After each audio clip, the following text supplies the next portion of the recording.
My video for July the 17th, 2018 is entitled, Anna von Reitz Praises Pope Francis. To me, Anna von Reitz has long been considered a heroine standing up for the reinstatement of the United States in America, as opposed to the United States Incorporated. While our founding fathers did not get everything perfect, many of them took a stand to liberate us from the corruption in both the City of London and the Vatican. Of course, the former was the financial headquarters known to the public, while the latter was the headquarters of religious deception that includes many denominations, demon in nations. Did my initial mistyping have a hidden meaning? Anyway, Paul Stramer posted an article by Anna on July the 12th in which she seemed to praise both the current and previous pope. Supposedly, there are warrants for the Pope's arrest issued by the International Tribunal into crimes of church and state in Brussels. Like most everything in this world, there is a mixed bag in regard to virtually all organizations, with a few honest people infiltrating the corruption that has poisoned the human experience. Lies can never liberate us, only truth can do that. Are Anna and others like Steve Beckow trying to circumvent the truth by advocating exoneration and forgiveness of the Catholic Church in Rome? I didn't intend, quite honestly, to make a video this morning. I got another thing when I'm checking my emails. I got another notice, and it triggered me to want to go further into the research on this. Now, there's a lot of confusion. I want to make that very clear. There's a lot of confusion. And as I said in the blurb, Anna von Reitz to me and the whole movement to reestablish the legitimate governance in the United States has played a key role for me. And Anna is one of the heroines of that, as I see it. I mean, I'm one of her friends on Facebook, and she's, I'm pretty sure, maxed out like I am. And I read her, I get her information all the time.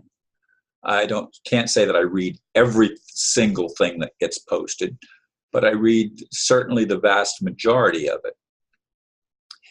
And in regard to Pope Francis, he is the first Jesuit pope in Roman Catholic history. The Jesuits were always the dark forces behind the scenes doing all the crimes and everything else. That it was the light pope and the dark pope. This is the first time that they are one under Pope Francis.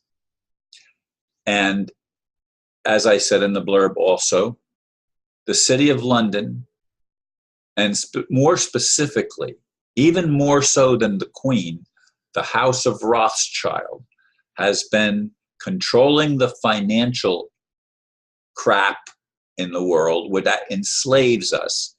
And their goal is to create a one world dictatorship, not a one world government, although that is mind control, but a dictatorship in which only those that play by their rules are allowed to live.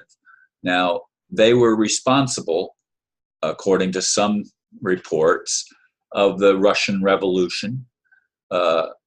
They were the ones that put communism in place, and Putin is trying to get people out of that.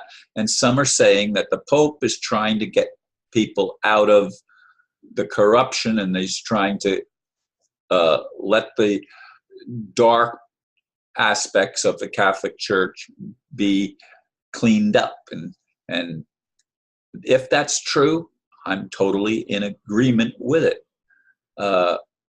I'd like to see forgiveness, but forgiveness cannot be blanket. It has to require repentance. And that means also making recompense to the people that were injured. And in the case of both the City of London and Rome, the Vatican, there have been lots of people injured because of how things have played out in our history. And of course, the United States is the third city-state. And some would say New York, and they're trying to make now Jerusalem one of the city-states. I mean, it's insane, folks. The world, we're living on a planet of insanity that hopefully is being cleaned up. And so I don't want to totally condemn Pope Francis or anyone else for that matter, even the Rothschilds, even the people whose names I don't know that are behind the scenes running a demonic deception. And what would you expect other than deception from demons? But it is a demonic deception that has been going on this planet for a long time. And as I keep on saying, ultimately the responsibility has to rest with the Creator. Is the Creator a loving God or a jealous God? Can't be both, because jealousy is not a fruit of love. It's just simply not. And you cannot have a loving God telling you to kill when one of the commandments is thou shalt not kill. See, there's all sorts of contradictions, and we're in a conundrum. We're in a state where we are purposefully being confused with an onslaught of conflicting information. I, again, want there to be justice. But that can't happen without truth. And how can we tell what the truth actually is? Well, love is truth. But love, while it is forgiving, is not blind. You have to pay attention. And wrongs have to be righted. They can't just be erased. And I know I can hear some people saying, but Ron, this is all an illusion. So what difference does it make if we just give blanket forgiveness? What difference does it make if we just exonerate all the criminals? Well, if it's going to actually change, then I'm in favor of it.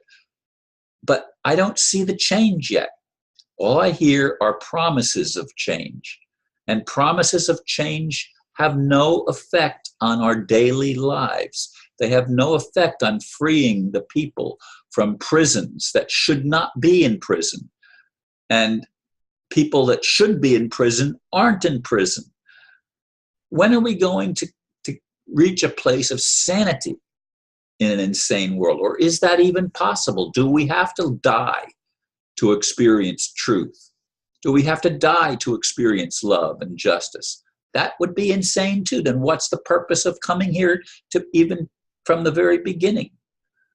I really want very much to make sense and to be able to play a small role. It doesn't have to be anything huge, in liberating humanity from eons, literally millennia of deception, of lies.